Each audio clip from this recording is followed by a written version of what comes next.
사도행전 9장 36절에서 42절 말씀입니다.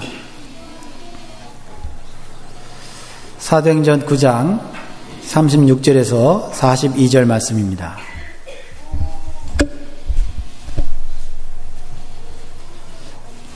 (36절) 말씀 제가 읽고 교독하겠습니다. 요파에 다비다라 하는 여제자가 있으니 그 이름을 번역하면 도르가라. 선행과 구제하는 일이 심히 많더니 죽음의 시체를 씻어 달하게 내니라. 르다가 요파에 가까운지라 제자들이 베드로가 거기 있음을 듣고 두 사람을 보내어 지체 말고 오라고 간청하니 베드로가 일어나 저희와 함께 가서 이름에 저희가 데리고 달하게 올라가니 모든 과부가 베드로의 곁에 서서 울며 도르가가 저희와 함께 있을 때 지은 속옷과 겉옷을 다 내어 보이거늘 베드로가 사람을 다 내어보내고 무릎을 꿇고 기도하고 돌이켜 시체를 향하여 가로되 다비다야 일어나라 하니 그가 눈을 떠 베드로를 보고 일어나 앉는지라. 베드로가 손을 내밀어 일으키고 성도들과 과부들을 불러 드려 그 산 것을 보이니 다 같이 읽겠습니다. 온 요파 사람이 알고 많이 주를 믿더라. 아멘. 오늘 주님 살아계시는 이 성전에 예배당에 오신 여러분들 주님의 이름으로 환영하고 축복합니다. 여러분 오늘 위대한 선택을 하셨습니다. 수많은 장애물과 수많은 어려움을 극복하고 이 자리에 오셨는데 주의 이름으로 축복합니다. 여러분의 위대한 선택이 위대한 결과를 낳을 줄 믿습니다. 우리 교회 일부 예배가 있어요. 봉사자 예배인데 오늘 5분 정도가 예배를 드렸는데요. 9시 반에 우리 일부 예배를 드리는데 오늘 봉사하시는 한 성도분이 대표 기도를 하는데 그 대표 기도를 듣는데 굉장히 제가 마음속에 터치를 받았어요. 참 그 기도가 참 신선했어요. 네. 하나님 아버지 오늘 아침 일찍 예배당에 오는데 심장이 쿵쾅거리고 그리고 하나님께서 주실 은혜와 기쁨을 생각할 때 너무나 감사합니다. 이런 기도를 하더라고요. 심장이 쿵쾅거렸다. 여러분들 주일 아침에 예배 드리러 오기 전에 여러분의 심장이 쿵쾅거립니까?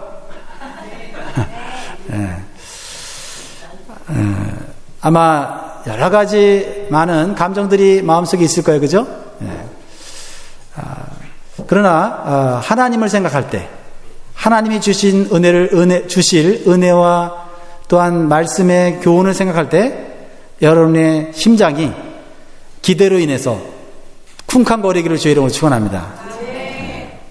오늘 선교적 생활 5번째 말씀을 같이 나누려고 합니다. 선교적 생활이라는 것이 무엇일까? 오늘 본 말씀은 우리에게 보여주고 있는데요. 사람이 죽었을 때 그 사람에 대해서 평가하는 그런 내용이 다릅니다. 사람이 죽었을 때 저 사람 지금 죽기에는 좀 아깝다 하는 사람이 있어요. 그런 분들이 계십니까? 한 번밖에 없는 인생을 잘 산 것 같아요. 오늘 우리가 읽은 본문에 나오는 다비다라는 여인, 이제 다른 이름으로 말하면 도르가라고 말할 수 있는데요. 이 다비다라는 여인이 나오는데 예수님의 제자라고 소개하고 있어요. 예수님의 제자는 예수님을 믿고 예수님의 말씀을 따라서 살아가는 사람을 제자라고 말하고 있어요. 자, 이 다비다라는 여자를 오늘 36절, 37절에서 소개하고 있는데 아주 간단하게 소개하고 있는데 상당히 충격적인 그런 소개를 하고 있어요. 같이 한번 읽어볼까요? 36절, 37절을 같이 한번 읽어보도록 하겠습니다. 시작. 요파에 다비다라는 여제자가 있으니 그 이름을 번역하면 도르가라. 선행과 구제하는 일이 심히 많더니 그때에 병들어 죽음에 시체를 씻어 달하게 누이니라. 아멘. 이 여제자인 다비다를 소개하면서 선행과 구제가 굉장히 많은 분이다. 그런데 그 다음 나오는 얘기가 충격적이에요. 그때에 병들어 죽음에 시체를 씻어서 달하게 되었다.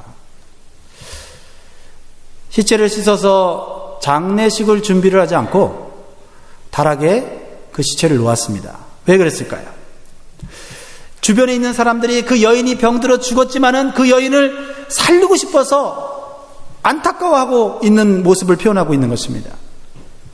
얼마나 예수님을 잘 믿고 이 세상을 잘 살았으면 사람들이 그녀의 죽음을 안타까워하면서 어떻게든 살리려고 했을까 저는 생각해 보았습니다.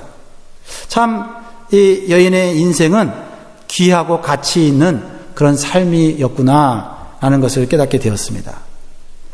근데 반면에 죽어도 아깝지 않은 사람이 있어요. 죽어도 아깝지 않은 사람. 지금 죽으면 너무나 아까운 사람이 있는 반면에 지금 죽어도 아깝지 않은 사람이 있어요. 바로 그 당시에 초대교회 성도들을 박해하고 잔인하게 죽였던 황제 네로 황제 기억하십니까? 네. 그 당시에 살았던 아주 악독한 그러한 황제였죠. AD 64년에 로마에 대화재가 났습니다. 6일 동안 화재가 나서 로마시 전체가 불에 탔어요. 그리고 수많은 이재민이 생기고 수많은 사람들이 고통과 정말 집도 없이 살아가는 그러한 가난한 상황에 빠지게 되었습니다.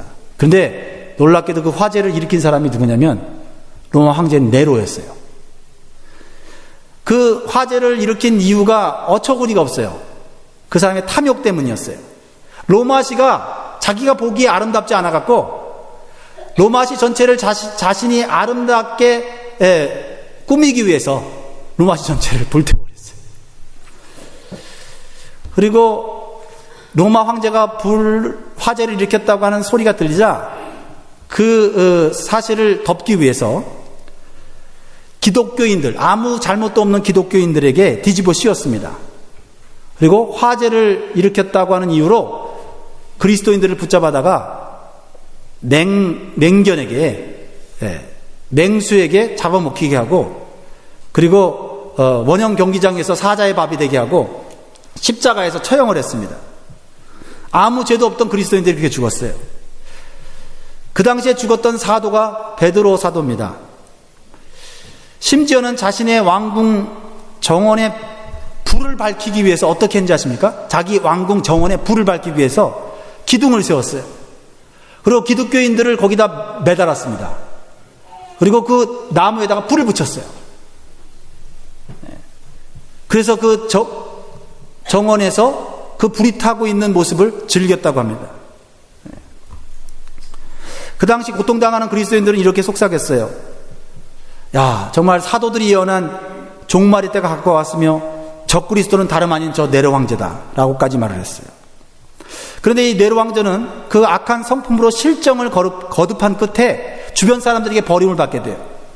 그리고 도망다니다가 자신에게 주어진 엄청난 힘과 권세를 잘못 사용하여서 결국 자살로 생애를 마치게 됩니다. 세상을 호령하던 황제면 무슨 소용이 있습니까? 죽어도 아깝지 않은 인생을 살았습니다. 아니, 빨리 죽어야만 했던 인생이에요. 그래서 잘 죽었다고 평가를 받았습니다. 하지만 오늘 본문에 나타난 다비다라는 성도는 높은 지위도 권세도 이름도 없는 그러한 평범한 사람이었지만 병들어 죽었을 때 주변 사람들이 모여들었어요. 슬퍼했어요. 그리고 그의 죽음을 너무나도 안타까워했어요. 그런 나머지 그들은 이 여인이 다시 살았으면 하는 간절한 소원이 있었어요. 그녀는 요빠라고 하는 작은 도시, 모르겠어요. 이 포커슨이나 이 욕타운 정도의 도시인지는 모르겠습니다. 작은 도시에 살고 있는 평범한 그리스도인이었어요. 성경은 그가 병들어 죽은 이유를 선행과 구제를 많이 하며 살았기 때문에 몸이 약해지고 병들어서 죽게 되었다는 것을 암시하고 있어요. 네로 황제와 너무나도 대조적인 죽은 사람이에요. 그래서 선행과 구제를 통해서 사랑과 도움을 받았던 주변 사람들이 그의 시체를 바로 장례 치르지 않고 잘 닦아서 다락에 올려놓았습니다. 왜 그랬을까요?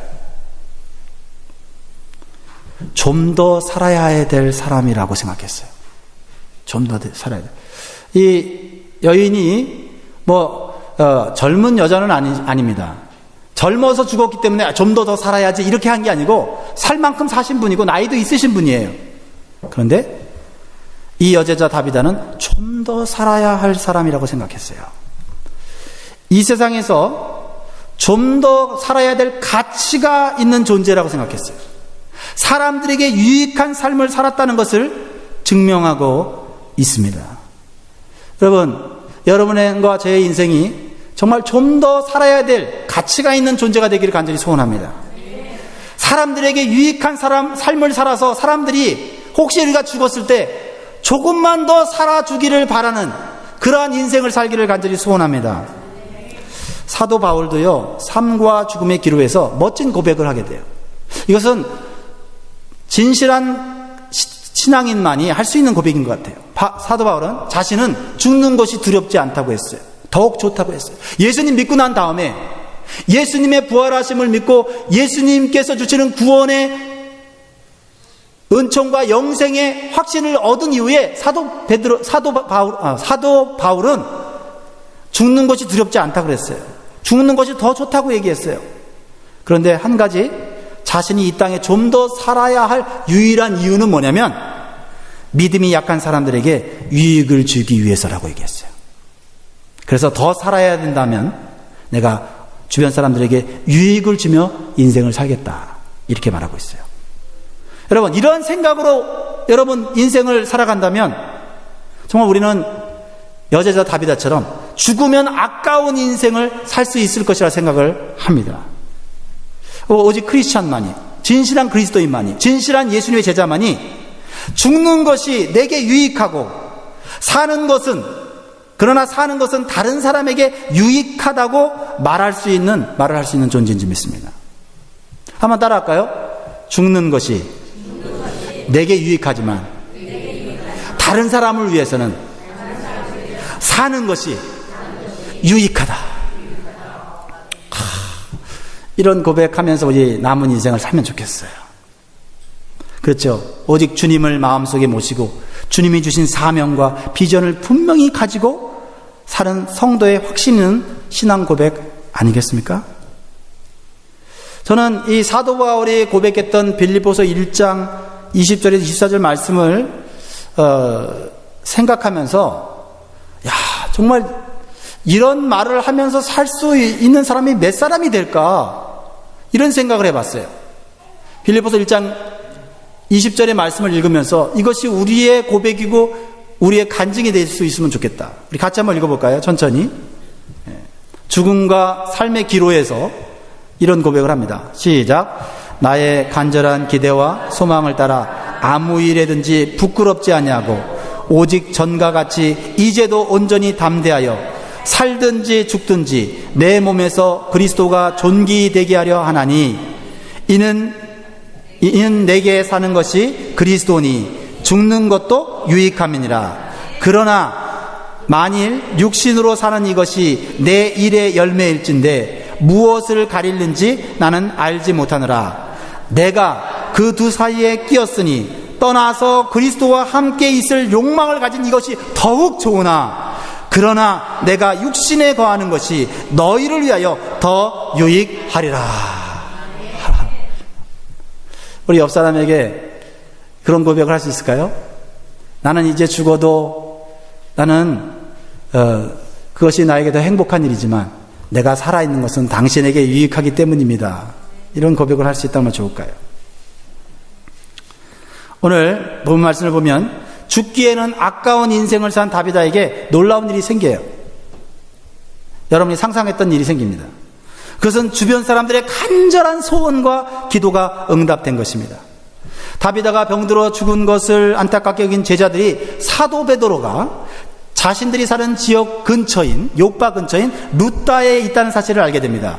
그래서 급히 두 사람을 보내서 베드로 사도를 지체하지 말고 빨리 오도록 간청하고 있는 모습을 오늘 보게 됩니다. 이미 죽었는데, 이미 병들어 죽었는데, 그리고 그 몸을 다 씻고 다락에 올려놨는데, 그럼에도 불구하고 사도 베드로를 불러 오도록 간청하고 있다.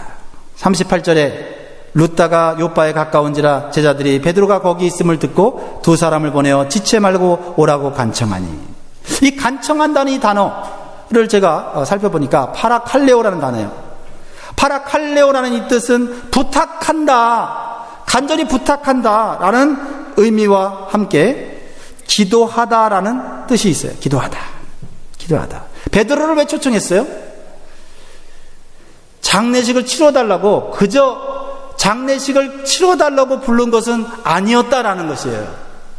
그냥 오셔서 위로해달라는 정도로 초청했다는 것은 아니라는 거예요. 그들은 기도했다는 거예요. 뭡니까? 이 세상에 유익한 사람을 우리와 함께 더 살게 해달라고 하나님께 기도해달라고 한 것입니다. 놀라운 기도 아닙니까? 그런 기도를 드릴 수밖에 없게 그런 인생을 다비드가 살았다는 거죠. 근데 뭐 대단한 인생을 산 거 아니잖아요, 그죠? 예. 뭐 황제도 아니었고, 그죠? 뭐 그 지역의 무슨 유지도 아니었고, 평범한 여인, 크리스찬, 예수님의 제자였어요. 근데 구제와 선행을 하는 가운데 병들어서 몸이 약해져서 죽은 여인, 그 여인입니다.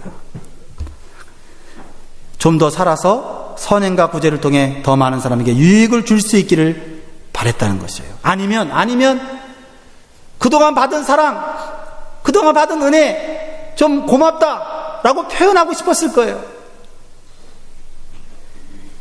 왜 사람들이 이렇게 다비드가 좀 더 살아있기를 원했을까? 진정한 그의 사랑과 섬김이 그들의 삶 가운데 나타난 참된 그리스도인이었고 제자였다는 것을 보게 돼요. 오늘 이 다비다의 이 사랑과 이 섬김이 얼마나 아름다웠는지를 보여주는 두 단어가 나오는데요. 뭔가요? 두 단어가. 39절 한번 읽어볼까요? 39절 시작. 베드로가 일어나 저희와 함께 가서 이르매 저희가 데리고 다락에 올라가니 모든 과부가 베드로의 곁에 서서 울며 도르가가 저희와 함께 있을 때 지은 속옷과 겉옷을 다 내어 보이거늘. 뭘 내어 보인다고요? 속옷과 겉옷. 다비다가 이 땅에서 더 살기를 원했던 것이 뭐냐면 속옷과 겉옷이었던. 다비다의 진정한 사랑과 섬김은 속옷과 겉옷으로 표현하고 있다는 거예요. 이 속옷과 겉옷으로 이 여인의 삶을 그들은 추억하고 기억하고 있었다는 거예요. 다비다가 섬긴 사람들은 주변에 있는 성도들과 특별히 그 당시 가장 외롭고 힘든 삶을 살았던 과부들이었어요. 여러분, 당시 과부들은 오늘날도 어렵지만 사실은 그 당시 과부들은 훨씬 더 힘들고 고통스럽고 사회적으로 소외된 분들이었어요. 그 과부들이 사도 베드로 앞에 울면서 내놓은 것이 옷이었다는 거예요. 옷 그거 대단하다고 볼 수도 있지만 사실 그렇게 대단한 거 아닙니다. 우리가 평상시 입는 겉옷과 속옷이었어요. 그런데 그 다비다가 정성껏 만들어서 그들이 추울 때 겉옷을 만들어줬고 그들이 외로울 때 속옷을 만들어줬어요. 겉옷과 속옷 많은 의미를 주고 있다고 생각해요. 다비다의 사랑이 겉과 속이 한결같은 사람이었다는 걸 보여주는 거 아니겠어요? 그렇지 않습니까? 여러분, 겉옷은 눈으로 보이는 사랑을 표현하는 거죠. 눈으로 보이는 사랑, 눈으로 보이는 부족함을 채워주는 사랑이 겉옷의 사랑이에요. 이것도 쉽지 않아요. 예? 겉으로 볼 때 저 과부가, 저 성도가 참 부족한 게 보이니까 채워주는 그런 사랑이었어요. 또 속옷까지도 만들어줬다는 것은 무엇을 의미합니까? 그 과부들의 속사정을 이해하고 동감하고 도와주었다는 것을 의미해요. 그렇습니다. 사실 사도 베드로 앞에 겉옷을 내어놓고 그리고 또 사도 베드로한테 속옷을 내놓는다는 것이 사실은 좀 상황적으로 좀 맞지 않는 그런 내용 아닙니까? 그런데 그만큼 자신의 속마음을 알아주고 이해해주고 따뜻하게 해줬던 여인이었다라는 사실을, 크리스찬이었다는 것을, 제자였다는 것을 증명하고 있는 것입니다. 사실 우리는 상상할 수가 있어요.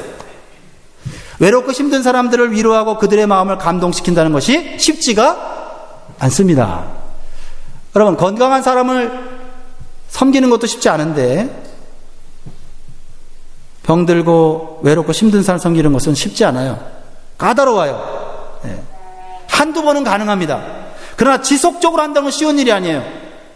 특히 과부들은 의지할 사람이 없는데 누가 잘해주면 얼마나 좋겠습니까? 근데 그것으로 끝나지 않는다는 거예요. 다비다가 누구에게 겉옷을 만들어줍니다? 그러니까 다른 분이 이렇게 얘기합니다. 나는 속옷도 안 만들어주면서 겉옷을 만들어준다. 나는 겉옷이 좋은데 저 사람한테는 나한테는 속옷을 만들어주고 저 사람한테는 속옷도 만들어주고, 나는 속옷과 겉옷이 다 필요한데 나보다 저 사람을 더 좋아하나? 섬기면 섬길수록 더욱 요구가 늘어나는 것이 섬김이에요. 맞습니까? 네. 그리고 질투가 발생할 수 있는 상황이라는 것을 우리가 잘 알잖아요. 여러분, 나눠주는 게 쉽습니까? 네. 나눠주는 거 쉽지 않아요. 네. 겉옷 나눠주는 거 쉽습니까? 겉옷 나눠주면 누가 나눠주는지 다 알잖아요. 겉옷만 나눠준 게 아니라 속옷까지 나눠줘요. 그러다가 그렇게 섬기다가 약해져서 병들었을 가능성이 많이 있다는 거죠. 그러나 그의 사랑은 진실했을 뿐만 아니라 끝까지 인내하면서 섬기는 삶을 보여준 것입니다. 여러분, 겉옷사랑, 속옷사랑 플러스 많은 불만과 불만족 속에서도 끝까지 인내하면서 이 사람들을 섬겼다는 것입니다. 그러니까 이제는 모든 가부들이 한 마음으로 자신이 받은 겉옷과 속옷을 내어놓으면서 이 다비다의 사랑과 섬김을 베드로에게 간증하고 있는 거예요. 그러면서 조금만 더 살아 있으면 좋았을 사람이다 라고 기도하고 있는 것입니다. 사랑하는 성도 여러분, 열매 맺는 섬김에는 겉옷 사랑과 속옷 사랑이 필요한 줄 믿습니다. 거기에 플러스로 어떠한 오해와 억울함과 고통 속에서 참아내는 인내가 더 귀중한 가치인 줄 믿으시기 바라요. 사람들의 간증을 들은 베드로는 분명히 이 다비다는 지금 죽기에는 아까운 사람이라는 걸 깨달았을 거예요. 아마 베드로는 처음에 왔을 때 이미 죽었다고 얘기를 들었을 거예요. 그러니까 기도해주고 위로해주고 장례 예배를 드리려고 했는데 얘기를 들어보니까 이 여인은 살아야 돼. 이 세상에 좀 더 살기에 유익한 사람. 그래서 사람들 다 내어보내고 하나님께 무릎을 꿇고 하나님의 뜻을 구하는 거예요. 하나님, 이 여인이 살아야 되겠습니다. 그리고 베드로의 마음 가운데 확신이 듭니다. 감동이 몰려옵니다. 그래서 하나님께서 이 다비다를 당장 살려줄 것을 느끼게 됐어요. 그래서 시체를 향하여 소리를 칩니다. 다비다야, 일어나라. 할렐루야. 다비다야, 일어나라. 그가 눈을 떠서 베드로를 보고 일어나 앉았다고 얘기하고 있어요. 9장 41절에 보면 베드로가 손을 내밀어 일으키고 성도들과 과부들을 불러들여 그의 산 것을 보여줬다, 이렇게 말하고 있습니다. 사랑하는 여러분, 상상해 보십시오. 함께 있던 사람들이 얼마나 기뻤을까요? 얼마나 감사했을까요? 얼마나 하나님의 위대하심을 찬양했을까요? 여러분, 가장 행복해하고 가장 좋아했을 사람이 누굴까요? 바로 다비다 자신이었을 거예요. 얼마나 감격했을까요? 그동안 섬기다가 선행을 행하다가 몸이 약해져서 병들어서 죽게 됐어요. 자신이 참 행한 이 일로 인해서 몸이 상하고 결국 죽게 되었지만 알아준 사람 없었어요. 근데 죽은 다음에 알아줬어요. 근데 하나님께서 그 영혼을 살리셨어요. 그 육체를 살리셨어요. 그리고 그동안 말할 수 없었던 자신의 수고와 눈물이 헛되지 않은 것을 깨닫게 해줬어요. 할렐루야. 이게 귀하지 않습니까? 내가 그 속옷과 겉옷의 사랑, 희생과 섬김이 결코 헛되지 않았다는 것을 깨닫고 사는 인생이 됐다는 거예요, 이제. 이게 귀한 게 아닙니까? 그리고 주 안에서 덤으로 받은 인생 아니에요? 덤으로 받은 인생. 덤으로 받은 인생을 좀 더 값지게 살아야 되겠다. 나의 사명과 비전은 바로 이 소외되고 외롭고 쓸쓸한 이 사람들을 위해서 겉옷과 속옷의 사랑을 어떤 어려움 속에서도 해내는 것이 바로 나의 사명과 비전이구나 라고 확실히 깨닫고 남은 인생을 살게 됐다는 거예요. 사랑하는 성도 여러분, 이것을 통해 우리가 배워야 될 점이 뭡니까? 우리가 죽었다가 다시 깨어나야 정신 차리겠습니까? 아니죠. 왜 이 다비다를 죽었다가 살아나게 하셨냐? 바로 하나님께서 주신 사명과 비전을 위한 그동안의 우리의 수고와 눈물은 결코 헛되지 않다는 걸 가르쳐주는 거예요. 꼭 우리가 죽어야만 그 가치를 인정받는 게 아니고, 이 다비다를 통해서 그동안 남 모르게 흘렸던 기도의 눈물, 그동안 섬기면서 가졌던 마음의 아픔들, 고통들, 이거 가치 있다 주님 인정해 주시는 거 아니겠어요? 그리고 무엇보다도 죄로 죽을 수밖에 없는 우리가 예수님께서 우리에게 생명을 주셔서 다시 새로운 인생을 살게 되지 않았습니까? 덤으로 사는 인생 가운데서는 그냥 막 사는 게 아니고 목적 없이 목표 없이 사는 게 아니라 하나님이 주신 사명과 비전을 가지고 살아야 된다는 것을 말해주고 있는 거 아니겠어요? 그렇지 않아요? 예. 아마 이 다비다는 죽었다가 살아나서 더 그 인생을 값지고 보람있고 목표있게 살아갔을 거라고 저는 믿습니다. 여러분, 이런 고백을 하며 사는 자가 제자 아닙니까? 크리스찬 아닙니까? 어디로 가야 될지 무엇을 해야 될지 모르면서 대충 살면서 그냥 삶에 어려움이 오면은 한탄하고 낙심하고 절망하면서 사는 것이 아니라, 그럼에도 불구하고 우리에게 주어진 선행과 구주의 일, 우리에게 주신 사명, 비전, 이거 갖고 가면서 끝까지 그걸로 인해서 때로는 병들기도 하고, 그걸로 인해서 몸이 약해지기도 하고, 그걸로 인해서 마음이 상한다 할지라도 하나님이 가치 있는 일이라고 인정해주는 그런 메시지가 아니냐는 거예요, 이 말씀이. 학자들의 대부분이 주변 성도들과 과부들을 다비다가 과부일 것이다 라고 하는 의견에 다 일치를 해요. 그가 다른 사람들도 섬겼지만 특별히 과부들을 겉옷과 속옷의 사랑으로 섬길 수 있었던 이유 중에 하나가 그것이었다. 같은 어려움을 당한 사람들을 서로 위로하는데 효과적이었다라는 거예요. 훨씬 더. 그래서 내가 당한 불행을 불행으로 여기면 아무런 도움이 되지 않아요. 오히려 그 불행이 나로 하여금 넘어지게 합니다. 그러나 내가 당한 불행의 경험이, 내가 받은 상처의 경험이 같은 불행과 상처를 당한 사람을 이해하고 섬기려고 하는데 사용한다면 그것은 엄청난 파워가 된다는 것을 보여주고 있는 것이죠. 제가 얼마 전에 읽었던 오늘을 견뎌라라고 하는 책에서 나온 간증이 생각났어요. 이 설교 준비하는 마지막 부분에 한국의 연예인 중에 코미디언, 개그우먼이라고 그러죠. 이성미 씨를 아세요? 네, 이성미 집사라는 분이 있는데 그분이 암에 걸렸다고 합니다. 암에 걸린 순간 이런 생각을 했대요. 하나님을 그렇게 사랑하고 열심히 섬기는데 어떻게 나에게 암이 올 수가 있나. 그러면서도 믿음이 있으니까 이렇게 생각을 했대요. 아마도 훗날 그 뜻을 이해할 수 있겠지.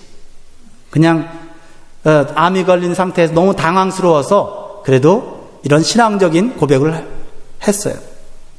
그런데 이성미 집사님이 제가 최근에 관심을 갖고 찾아봤던 노래하는 그룹이 있는데 그 그룹이 울랄라 세션이라는 그룹이 있어요. 울랄라 세션 혹시 아세요? 네. 저도 최근에 알았어요. 사실은 좀 몇 년 전에 나온 그룹인데 이 그룹은 한국의 TV 프로그램에 슈퍼스타 K3라는 대회에 나와서 우승한 그룹이에요. 이 그룹의 리더인 그 임윤택 씨가 위암 판정을 받고 투병 중에 계속 공연도 하고 계속 노래하다가 결국은 죽게 됐거든요. 그런데 이성미 집사님이 그 젊은 형제에게 복음을 전하고 그 고통을 위로하고 싶었다 그래요. 근데 계속 자기 마음속에 나는 암을 겪어보지 않아서 그 고통을 모른다. 나는 말만 가지고 떠든다 하는 생각이 들었대요. 그래서 나에게도 그런 고통이 있다면 내가 다가가서 위로할 수 있을 텐데 하는 생각도 들었다는 거예요. 그랬는데 하나님이 그 기도를 들으시고 정말로 자기에게 암을 주셨다는 거예요. 그렇게 고백을 해요. 그래서 이성미 집사님이 울면서 자기가 암 판정을 받고 가장 먼저 연락한 사람이 바로 이 임윤택 씨라는 거예요. 그리고 그에게 이렇게 말했다는 거예요. 윤택아, 내가 암에 걸려보니까 그동안 네가 얼마나 힘이 들었는지 이제는 내가 조금 알겠다. 네 마음을 내가 조금 알겠다 라고 하면서 온 마음으로 위로를 할 수 있었고, 그리고 하나님의 위로를 전할 수 있었다라고 간증을 합니다. 그래서 제가 이 울랄라 세션 임윤택 씨를 인터넷에 찾아봤어요. 그가 33살, 33살의 나이로 2013년도에 죽었는데요. 놀라운 것은 그가 죽기까지 하나님을 예배하고 찬양하고 천국으로 갔다는 거예요. 그리고 이 임윤택 씨는 자기가 투병 중에 같은 병원에 입원해 있던 암 환자가 병원비가 없어갖고 치료를 못 받고 낙심해 있는 걸 보고 병원비 전부를 기부했다고 그래요. 그리고 투병 중에도 열심히 음악 활동을 하면서 돈이나 인기보다는 감동과 희망을 주는 콘서트를 하면서 그런 남은 인생을 살았다는 거예요. 그리고 죽기 전에 드린 마지막 예배에서 도저히 힘이 없어서 일어날 수 없는데 마지막 힘을 다해서 앉아서 찬송을 부르면서 아내를 끌어안고 오히려 아내를 울지 말라고 위로했다고 합니다. 이런 생각이 들었어요. 일찍 죽기에는 아까운 인생이라. 조금 더 유익을 주면서 이 세상에 살았으면 하는 젊은 사람이구나 하는 생각이 들었어요. 무엇보다도 사람들이 투병 중에도 하나님을 믿고 사는 것이 무엇인지를 보여주며 살았어요. 그렇습니다. 연약하고 병들어도 우리가 할 수 있는 일이 있다라는 걸 보여주죠. 왜 하나님께서 다비다를 다시 이 땅에서 좀 더 살도록 허락하셨을까요? 사람들의 간절한 기도 때문일까요? 그렇습니다. 그러나 더 큰 이유가 있다고 저는 믿어요. 영원한 생명과 천국의 소망을 주시는 분이 주님이심을 믿고 예수님 안에 살라고 그 다비다를 살려주셨다고 저는 믿어요. 어떻게 할 수 있냐? 다비다의 삶과 다비다의 죽음, 그리고 다비다가 다시 살아난 그 놀라운 그 사건을 통해서 그 욥바 시내에 있는 모든 사람들이 다비다를 높인 것이 아니라 예수 그리스도를 믿었다라고 말하고 있어요. 사도행전 9장 24절입니다. 다 같이 읽겠습니다. 시작. 온 욥바 사람이 알고 많이 주를 믿더라. 사랑하는 성도 여러분, 내가 성공해서 내 이름이 올라가고 내 명예가 올라가는 것이 아니라 내 삶에 올라가든지 내려가든지 건강하든지 병들든지 나를 통해서 살아계신 하나님, 생명을 주시는 예수님을 알게 하는 그런 삶을 살 수 있기를 간절히 소원하는 것입니다. 다른 사람들이 나의 삶의 모든 과정을 통해서 어려울 때나 힘들 때나 좋을 때나 기쁠 때나 주님을 알고 믿을 수 있도록 하는 것이 우리의 사명이요 우리의 비전인 줄 믿으시기 바랍니다. 사랑하는 성도 여러분, 이렇게 선행과 구제를 많이 하면서 섬기다가 연약하여 병들어 죽은 성도의 삶을 왜 성경에 기록하고 우리들하고 읽게 하셨을까요? 그리고 죽음에서 다시 살리는 이유는 무엇일까요? 정리하고 싶습니다. 우리가 성도로서 크리스찬으로 예수 그리스도의 생명을 다시 받아 다시 사는 인생이라면 이 땅의 삶을 무엇을 위해 살아야 되는지를 보여주고 있는 것은 아닐까. 다비다가 살아있는 동안에도 그녀의 사랑과 섬김을 통해 주님을 알게 할 수 있지만 그녀의 병듦과 죽음을 통해서도 주님을 믿게 하는 기회가 될 수 있다는 사실을 깨닫게 해주는 메시지입니다. 여러분에게 질문하면서 말씀 마칩니다. 사랑하는 성도 여러분, 건강하십니까? 지금보다 조금만 더 주변의 선행과 구제를 실천하십시오. 병들었습니까? 병든 사람들에게 위로하고 영생의 복음을 전하십시오. 죽음을 앞에 두고 있습니까? 영생과 천국을 소망하며 주변 사람들과 함께 예배와 찬양을 마지막 날까지 같이 하십시오. 그러면 죽기에는 아까운 인생으로 살게 될 줄 믿습니다. 이것이 주님이 원하시는 선교적 생활입니다. 다 같이 기도하겠습니다. 그래서 다 같이 기도할 때 나는 지금 죽기에 아까운 인생인가 생각해 봅니다. 주님, 내가 주님 안에서 새 생명을 얻었고 하나님을 믿고 살아가는 크리스찬이요 제자라고 한다면 하나님 정말 다른 사람들에게 유익을 주면서 사는 인생으로 바꿔주옵소서. 나의 부족하고 연약한 것들 하나님 낙심하고 하나님 절망하지 않게 도와주시옵시고 오히려 부족하고 연약한 것이 다른 사람들에게 위로가 되고 힘이 될 수 있는 그러한 방식으로 살아갈 수 있도록 도와주옵소서. 하나님, 그러므로 선교적 생활을 통하여 우리의 인생이 복받고 다른 사람의 인생이 복받게 하옵소서. 우리 다 같이 기도하겠습니다.